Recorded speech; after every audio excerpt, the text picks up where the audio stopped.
आज हम समझेंगे जो हमारा सोलर सिस्टम है उसमें जो 8 ग्रह हैं उनके विषय में समझेंगे। ठीक है, तो उनके विषय में समझेंगे।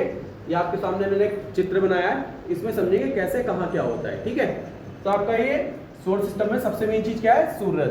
क्या है? सूरज। सूर्य है। सूर्य के जस्ट जो बाहर होता है सबसे पहले जो परिक्रमा सबसे कम समय में करता है वो करता है बुध, जिसे इंग्लिश में बोलते हैं मरकरी। क्या बोलते हैं? मरकरी। मरकरी से जो अगला ग्रह होता है वो होता है वीनस। वीनस माने शुक्र। ठीक है, ये आपका कक्षाएं बनी हुई हैं, अपनी कक्षाएं में निर्धारित कक्षाओं में ही क्या करते हैं? गति करते हैं, है ना, चक्कर परिक्रमा लगाते हैं सूर्य के चारों ओर। सारे ग्रह सूर्य के चारों ओर परिक्रमा करते हैं। उसके बाद आता है अपना कौन, जिस पर हम रहते हैं, क्या? पृथ्वी, अर्थ जिसे बोलते हैं। ठीक है, अर्थ के बाद आता है आपका मंगल। हाँ, एक चीज और, पृथ्वी और शुक्र में आपस में संबंध है। किसको भगिनी कहा जाता है? मतलब भगिनी मतलब बहन। पृथ्वी की बहन किस ग्रह को कहा जाता है? शुक्र ग्रह को। किसको कहा जाता है? शुक्र ग्रह को।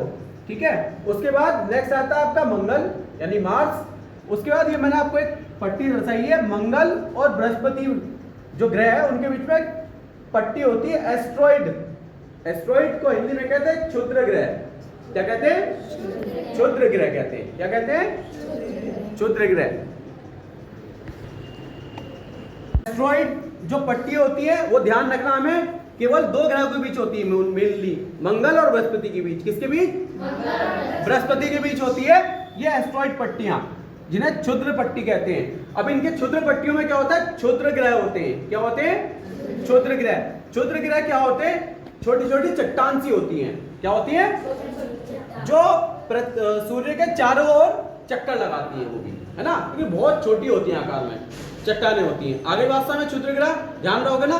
ठीक है, उसके बाद आता है अपना जुपिटर, जो प्लेनेट का सबसे बड़ा क्या है? ग्रह है, बृहस्पति। ठीक, उसके बाद इसके बाद आता है शनि, सैटर्न जिसे बोलते हैं। शनि पे मैंने देखिए ये बना रखा है, वलय बना रखा है, इस पे एक रिंग होता है। शनि ग्रह केवल ऐसा है, कभी कभी आपसे पूछता है कि किस ग्रह पर वलय बना होता है, मतलब रिंग होता है, तो किस पे होता है? शनि पर। शनि के बाद आता है आपका यूरेनस, जिसको बोलते हैं अरुण।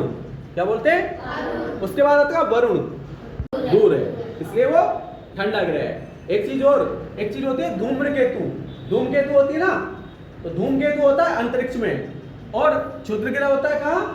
सूरज के पास। ठीक, तो धूमकेतु क्या होता है? धूमकेतु एक बर्फ के पहाड़ समझ लो, बर्फ गैस की बनी हुई। कभी कभी देखा है ना आपने कि धूमकेतु नाम सुना है उसको? ठीक है, तो बर्फ के एक तरीके से पहाड़ होते हैं धूमकेतु। ध्यान रहेगा क्या?